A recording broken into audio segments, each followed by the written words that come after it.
Hello and welcome to world affairs. मैं हूं प्रशांत धवन। देखो, हाल ही में यूएसए ने एक बहुत ही बड़ी स्टेटमेंट दी है जिससे पाकिस्तान भी काफ़ी प्रेशर में आ चुका है। यूएसए ने हाल ही में ओपनली ये डिक्लेयर कर दिया कि हम लोग पाकिस्तान का एयर स्पेस और जो इनकी ज़मीन है दोनों का इस्तेमाल करेंगे मिलिट्री पर्पस के लिए। यहाँ पे आप देखेंगे ये डॉन का आर्टिकल है। डॉन इंडिया न्यूज़ आउटलेट नहीं है, ये एक पाकिस्तानी न्यूज़ आउटलेट है। यहाँ पे लिखा है कि पेंटागन ने कहा है कि Pakistan to continue giving air and ground access. अब ये इतनी बड़ी बात है कि इसको लेकर पाकिस्तान में जो ऑपोजिशन पार्टीज हैं वो इमरान खान से पूछ रही है कि ये सब क्या है, कि क्या यूएस जब एक बार अफगानिस्तान से निकल जाएगा तब भी हम कल को अगर यूएसए को कुछ ड्रोन बॉम्बिंग करनी है या फिर किसी और तरीके का ऑपरेशन करना है अफगानिस्तान में, तो क्या वो पाकिस्तान के थ्रू होगा? क्या यूएसए को ओपन एक्सेस है टू पाकिस्तानी लैंड? तो ये देखो, प्रेशर इमरान खान के सामने बन गया है। और यहाँ पे आपको समझना होगा कि इस सबका बैकग्राउंड क्या है और इसकी इंपॉर्टेंस क्या है। आपको याद होगा कि 14 अप्रैल 2021 को अमेरिकन प्रेसिडेंट जो बाइडेन ने यह कहा था कि सितंबर 11, 2021 इस डेट तक सारे अमेरिकन सोल्जर्स को ये अफगानिस्तान से पुल आउट कर लेंगे। मगर देखो, डर यहाँ पे सबसे ज़्यादा ये है कि अफगानिस्तान में वापस तालिबान राज करना ना शुरू कर दे और अफगानिस्तान में फिर से जो आतंकवादी संगठन है ये ट्रेनिंग ना स्टार्ट कर दे और यहाँ से फ्लरिश करके आसपास यूरोपियन यूनियन या फिर यूएस में अटैक्स ना करे। तो यूएस ने यहाँ पे नीति ये बनाई है कि अफगानिस्तान में ये लोग अपनी प्रेजेंस रखेंगे बिना सोल्जर्स के, मतलब कि ड्रोन्स का यहाँ पर यूज़ करेंगे। अब ड्रोन्स का जब आप यूज़ करते हो तो कहीं ना कहीं ड्रोन्स को आप लैंड करोगे, ड्रोन्स का आपको कहीं ना कहीं एक सपोर्ट सेंटर चाहिए होगा। और हो सकता है कि कल को अगर मान लो तालिबान एक बड़ी असॉल्ट करता है अफगानिस्तान की करंट गवर्नमेंट पे, तो कुछ यूएस कमांडोज को उस वक्त अफगानिस्तान की हेल्प करने के लिए जाना भी पड़े।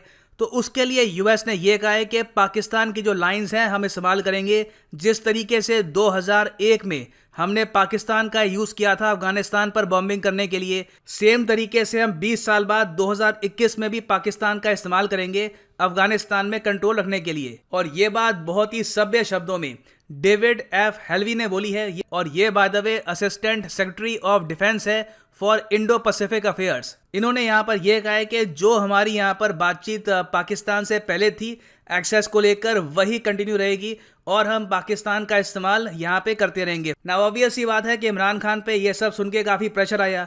तो इमरान खान की सरकार में आज के समय जो विदेश मंत्रालय के स्पोक्समैन है जाहिद हफीज चौधरी, इन्होंने ट्विटर पर ये एक्सप्लेनेशन प्रोवाइड करी। ये बाय द वे मैं आपको बता दूं कि ये इनका ट्विटर हैंडल है। पता नहीं क्यों मगर ट्विटर ने इनको वेरीफाइड अकाउंट नहीं दिया। तो ये यहाँ पर क्लैरिफिकेशन ये दे रहे हैं कि देखो, कोई यूएसए का मिलिट्री बेस नहीं है पाकिस्तान में, ना ऐसा कोई प्रपोजल है। ये मुझे अजीब लगता है कि इन्होंने मिलिट्री बेस की बात करी है, क्योंकि मिलिट्री बेस का तो यहाँ पे कोई मेंशन ही नहीं कर रहा।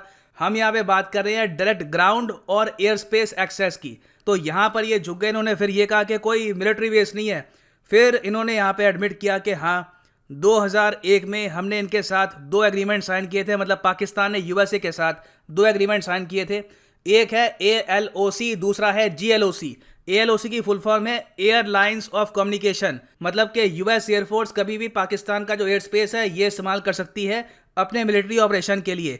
पाकिस्तान क्या यहाँ पे विरोध कर सकता है? टेक्निकली कर सकता है, मगर डिपेंड करता है कि सर्कमस्टांसेस क्या है। तो बिल्कुल यहाँ पे पाकिस्तान के पास एक ऑप्शन है एतराज़ करने की, मगर कंडीशंस इन एग्रीमेंट्स की इतनी ज़्यादा आप कह सकते हैं वेग होती है कि यूएस अपना मिशन जब कंप्लीट कर देगा उसके बाद ही पाकिस्तान कह सकता है कि आपने हमसे बिना पूछे क्यों कर दिया ये। तो खैर, ये तो हो गया ALOC।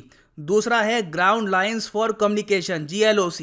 इसका मतलब ये है कि कभी भी अफगानिस्तान में यूएसए को सोल्जर्स भेजने हैं, पहले इनको ये लैंड करेंगे पाकिस्तान में और उसके बाद टैंक्स के जरिए, मिलिट्री व्हीकल्स के जरिए इनको ये पहुंचा सकते हैं इन अफगानिस्तान। एक और फायदा यहाँ पर यह भी है कि बहुत सारी सड़कें गुजरती है बिटवीन अफगानिस्तान एंड पाकिस्तान, तो यहाँ पर भी इनको काफ़ी आसानी होगी। इस केस में भी पाकिस्तान कोई ऑब्जेक्शन कर नहीं सकता। मैक्सिमम ये लोग यही कह सकते हैं कि आप हमको पहले बताओगे फिर आप ऐसा करोगे, तो ये बस बोलने वाली बातें होती है। In very simple words, USA के लिए पाकिस्तान एक टाइप की वेसल स्टेट है, एक टाइप की आप कह सकते हैं मिलिट्री कॉलोनी है ना। अगला क्वेश्चन यहाँ पे आप पूछोगे, ठीक है मगर मिलिट्री बेस भी यूएसए का क्यों नहीं है? जब इतना कुछ कर दिया है तो मिलिट्री बेस ही बना ही लो यहाँ पर। देखो, जो बाइडेन का प्लान तो है, आप अगर इनके 2019 के डेमोक्रेटिक पार्टी के इनके जो भी डिबेट्स हैं सुनोगे, तो जो बाइडेन ने 85 बार ये मेंशन किया है कि अफगानिस्तान पे अगर कंट्रोल रखना है तो उसके लिए पाकिस्तान में यूएसए के मिलिट्री बेस काफ़ी इंपॉर्टेंट है। और इन्होंने ये बात मेंशन करी है 2019 में। यहाँ पे आप देखोगे 2019 का ये आर्टिकल है, Biden says US must get Pakistan to provide its base for Afghan operations. और बाय द वे ये इनकी तब की स्टेटमेंट है जब ये अपना कैंपेन चला रहे थे टू बिकम द प्रेसिडेंट बनने से पहले के ये इनके विचार हैं। तो जब ये प्रेसिडेंट बन गए तो पाकिस्तान में सबसे बड़ा कंसर्न यही था कि जो बातें इन्होंने डिबेट के दौरान कही थी, क्या अब इस पर ये इम्प्लीमेंटेशन करेंगे, क्या ये पाकिस्तान को कहेंगे कि चलो अपना लैंड हमको दो, हम मिलिट्री बेस यहाँ पे बनाएंगे।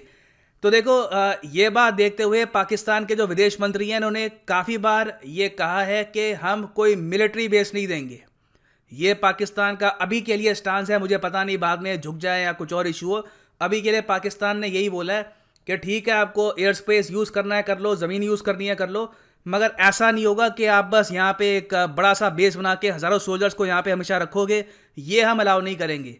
नाउ इसका रीज़न क्या है? मोस्ट प्रॉब्ली चाइना ने आई थिंक इनको ये कहा होगा कि एटलीस्ट अपनी इतनी रीढ़ की हड्डी तो दिखाओ कि मिलिट्री बेस नहीं बनाने दोगे। मैक्सिमम यहाँ पर चलो अभी के लिए यही होगा ना कि अफगानिस्तान के पास जो बॉर्डर है वहाँ पर यूएसए के जो ट्रांसपोर्ट एयरक्राफ्ट हैं वो पाकिस्तान का एयर स्पेस यूज़ करके यहाँ पर रुकेंगे और उन ट्रांसपोर्ट एयरक्राफ्ट से यूएसए के सोल्जर्स निकलेंगे और ये यहाँ पे जाएंगे अफगानिस्तान किसी ऑपरेशन के लिए, या फिर ये लोग इसी तरीके से ड्रोन्स यूज़ करते रहेंगे फॉर काउंटर टेररिज्म। मैक्सिमम यही होगा। चलो ये फिर भी हम सह लेंगे, मगर डेफिनेटली चाइना का प्रेशर यहाँ पे काफ़ी बड़ा होगा जिसकी वजह से पाकिस्तान यहाँ पे रेजिस्ट कर रहा है मिलिट्री बेस का आइडिया। ना मुझे पता है कि यहाँ पे आपका एक क्वेश्चन ये भी होगा, ठीक है मिलिट्री बेस अपनी जगह, ये 2001 के जो एग्रीमेंट है यही अपने आप में बड़े डेंजरस हैं। पूरी कंट्री के एयर स्पेस का एक्सेस, ग्राउंड एक्सेस, ये तो आपने अपनी जो सॉवरेनिटी है ये तो त्याग दिया आपने।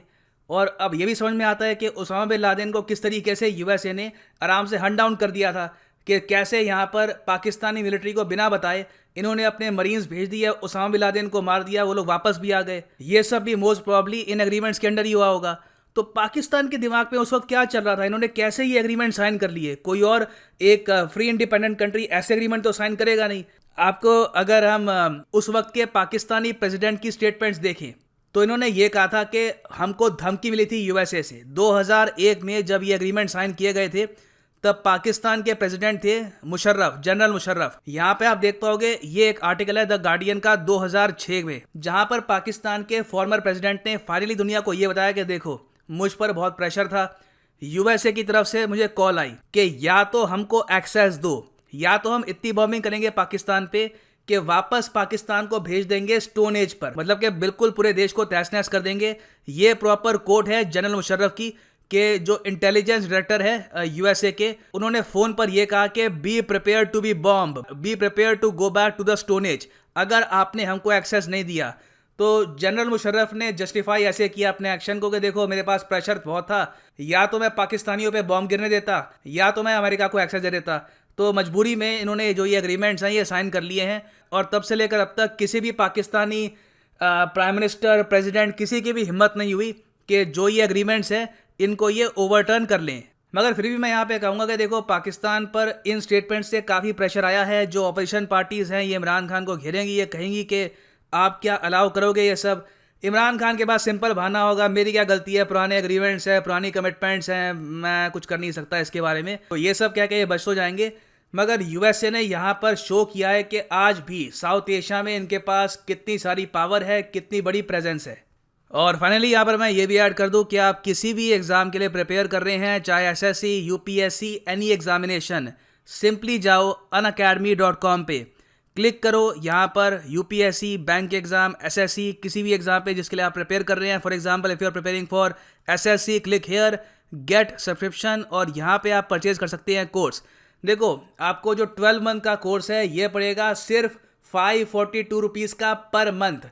मगर ये भी पे मत कर देना, यूज़ करिए यहाँ पर code PD10 and you can prepare for SSC exams at home, mobile पर, कंप्यूटर पे, टैबलेट पे, कहीं भी लाइव लेक्चर आप दे सकते हैं for just 488 rupees per month. So use the code PD10 and save money. इसी नोट के साथ ये है वीडियो कांत। Thank you for listening and as always God bless you all.